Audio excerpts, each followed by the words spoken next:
तो hi guys, तो आज की वीडियो में मैं आप लोगों के लिए लेके आ गया हूँ एक कंपैरिजन वीडियो एसर नाइट्रो 5 और HP पवेलियन गेमिंग की। दोनों ही लैपटॉप हैं, उनका मॉडल नंबर मुझे नहीं पता, बट दोनों लैपटॉप Ryzen 5 3550H के साथ आते हैं और जो प्राइस है इनका वो भी सेम है, वो है 55,000 रुपीज़। दोनों ही लैपटॉप में आपको सेम ही स्पेसिफिकेशंस देखने को मिलती हैं, सेम ही प्राइस है।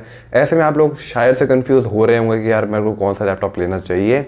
अगर आप इन दोनों में से किसी लैपटॉप को लेने में इंटरेस्टेड हो, वीडियो ज़रूर पूरी देखना और लाइक कर दो, सब्सक्राइब कर दो फटाफट से। हमें चाहिए 1000 सब्सक्राइबर बहुत जल्दी। कर दो फटाफट से सब्सक्राइब और चलो यार बिना टाइम वेस्ट करके शुरू करते हैं। तो देखो, सबसे पहले हम लोग इनके स्पेसिफिकेशंस 2 मिनट में जान लेते हैं। दोनों ही लैपटॉप में आप लोगों को Ryzen 5 3550H मिलता है, साथ में DDR5 वाला ग्राफिक कार्ड मिलता है, GTX 1650 वाला, 8GB रैम मिलती है दोनों में ही, और 1 टेराबाइट की HDD मिलती है दोनों में ही, और SSD आप अपग्रेड कर सकते हो 1 टेराबाइट तक, एक अलग से आपको स्लॉट मिलता है जो कि बहुत अच्छी बात है। साथ के साथ आप लोगों को दोनों ही लैपटॉप में 15.6 इंच की LCD IPS LCD डिस्प्ले देखने को मिलती है। तो स्पेसिफिकेशंस दोनों ही लैपटॉप की बिल्कुल सेम है, सिमिलर भी नहीं कहूँगा, सेम है। 55,000 रुपीज़ में प्रोसेसर टिक कर दो, GTX 1650 टिक कर दो, रैम भी टिक कर दो। दिक्कत सिर्फ ये है कि अगर आपको 1 टेराबाइट की जगह अगर SSD मिल जाती ना, 1 टेराबाइट या 256 GB की SSD या फिर 512 GB की SSD, तो दोनों लैपटॉप बहुत ज़्यादा परफेक्ट हो जाते।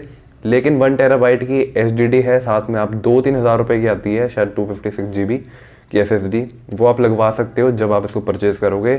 दोनों में आप अल्ट्रा सेटिंग्स पर GTA 5 खेल सकते हो, बहुत बड़ी बात है। और जो आजकल के मॉडर्न AAA टाइटल्स हैं जैसे साइबरपंक 2077, तो लो सेटिंग्स पर वो चल जाएंगे, यानी कि 40-50 FPS आपको लो सेटिंग्स पर देखने को मिल जाएंगे। और आने वाले जो भी गेम्स हैं वो भी चल जाएंगे, यानी कि लो सेटिंग्स पर 60-50 FPS आपको मिल जाएंगे। तो सेम ही स्पेसिफिकेशंस वाला लैपटॉप मैं भी यूज़ कर रहा हूँ, Acer Aspire 7, जो कि इन दोनों लैपटॉप से बढ़िया भी है और 5,000 रुपये कम प्राइस में भी आता है। अब बढ़िया इसलिए है वो Acer Aspire 7 क्योंकि उसमें आपको DDR6 वाला ग्राफिक कार्ड मिलता है, बट अगेन उसका जो कूलिंग सिस्टम है वो इन दोनों लैपटॉप से बहुत ज़्यादा कम है, और साथ में उसमें आप 1 टेराबाइट की HDD भी नहीं लगा सकते, तो वो थोड़ा पीछे चला जाता है उस मामले में, अपग्रेडेबिलिटी के मामले में। लेकिन इन दोनों लैपटॉप में आपको कोई भी अपग्रेडेबिलिटी वाला इशू नहीं मिलेगा। दोनों ही लैपटॉप में आपको 2 स्लॉट देखने को मिलते हैं। आप NVMe वाली SSD लगवा सकते हो दोनों में ही, 1 टेराबाइट तक, और 1 टेराबाइट की HDD इसमें आपको पहले से ही लगाई मिलती है, 2 स्लॉट आपको मिलते हैं। रैम की बात करें तो आप रैम एसर नाइट्रो 5 है, उसके अंदर आप 32 GB तक रैम लगा सकते हो, लेकिन HP पवेलियन के अंदर आप 16 GB तक लगा सकते हो। थोड़ी सी डिग्रेड है, बट 16 GB बहुत होती है। अगर आप एसर नाइट्रो 5 भी लोगे तब भी आप 16 GB से ऊपर नहीं लगाओगे, जहाँ तक मुझे पता है, कि 32 GB बहुत ज़्यादा हो जाती है, यूज़ भी नहीं होता इतना कोई। तो ये तो हो गए हमारे स्पेसिफिकेशंस वगैरह। अब मेरा ओपिनियन जान लेते हैं। देखो, दोनों लैपटॉप जो है ना, ये बेस्ट कूलिंग सिस्टम के साथ आते हैं और बेस्ट डिज़ाइन के साथ आते हैं इस प्राइस रेंज में। लेकिन जो एसर नाइट्रो 5 है वो बेस्ट कूलिंग सिस्टम के साथ आता है।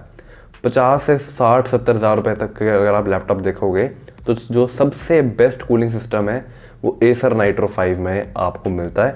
और HP पवेलियन का भी बहुत अच्छा कूलिंग सिस्टम है, ऐसा नहीं है कि वो बेकार है, लेकिन जो एडवांटेज है वो चला जाता है एसर नाइट्रो 5 के पास। और साथ में आप 32 GB तक की रैम भी बढ़ा सकते हो, तो 2 एडवांटेज चले जाते हैं एसर नाइट्रो 5 के साथ। और अगर हम बात करते हैं HP पवेलियन के एडवांटेजेस की, तो वहाँ पर भी आपको 2 ही एडवांटेजेस देखने को मिलते हैं।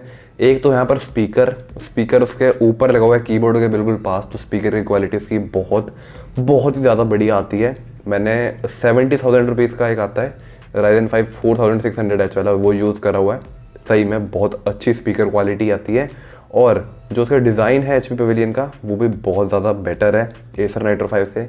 डिज़ाइन दोनों में अच्छा है, लेकिन HP पवेलियन में थोड़ा सा बेटर देखने को मिलता है, क्योंकि उसमें आपको पर्पल लाइट वाला कीबोर्ड मिलता है। एसर नाइट्रो 5 में आपको रेड वाला कीबोर्ड मिलता है, यानी कि रेड लाइटिंग चलती है।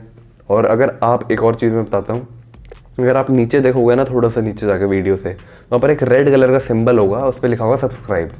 उस पर अगर आपने क्लिक कर दिया तो वो ग्रे हो जाता है। ग्रे करके देखो एक बार, मज़ा आएगा बहुत ज़्यादा। और वहाँ पे बेल आइकन होगा, वो भी दबा देना। बैक टू द टॉपिक, दोनों लैपटॉप बहुत ज़्यादा अच्छे हैं, दोनों में से कोई भी ले लोगे आपको कोई दिक्कत नहीं आने वाली है। लेकिन अगर टेक्निकलिटीज़ के साथ जाएँ, मेरी जो पिक होएगी वो क्या होगी, तो दोनों लैपटॉप में बेस्ट डिज़ाइन है मेरी ओपिनियन की। अगर मैं बात करूँ तो वैसे मैं HP पवेलियन मिल लूँगा तब भी मुझे कोई दिक्कत नहीं आएगी, और मैं अगर एसर नाइट्रो 5 लूँगा तब भी मुझे कोई दिक्कत नहीं आएगी। तो ये एक बहुत ज़्यादा टफ पिक है, बट मैं पिक करना चाहूँगा यहाँ पर HP पवेलियन को। लेकिन पता नहीं क्यों मैं HP पवेलियन को चूज़ करूँगा, क्योंकि इसमें मेरे को थोड़ा सा बेटर डिज़ाइन मिलता है, थोड़ा मॉडर्न डिज़ाइन मिलता है। आपको जो रेसर नाइट्रो 5 है उसमें नॉर्मल डिज़ाइन ही है ऐसे खोला, लेकिन उसका जो डिस्प्ले का कटआउट सा है ना वो मुझे बहुत ज़्यादा अच्छा लगता है। स्पीकर की क्वालिटी भी इसमें थोड़ी सी ज़्यादा बेटर है, बट अपग्रेडेबिलिटी आपको एसर नाइट्रो 5 में ज़्यादा बेटर मिलती है। तो मेरी पिक होगी HP पवेलियन। बाकी आपकी क्या पिक होगी आप कमेंट में हमें ज़रूर से बता सकते हैं, और लाइक वगैरह कर देना, शेयर वगैरह कर देना, सब्सक्राइब भी कर ही देना। मैं मतलब आपसे वीडियो में एक नए टॉपिक के साथ में, तब तक के लिए बाय।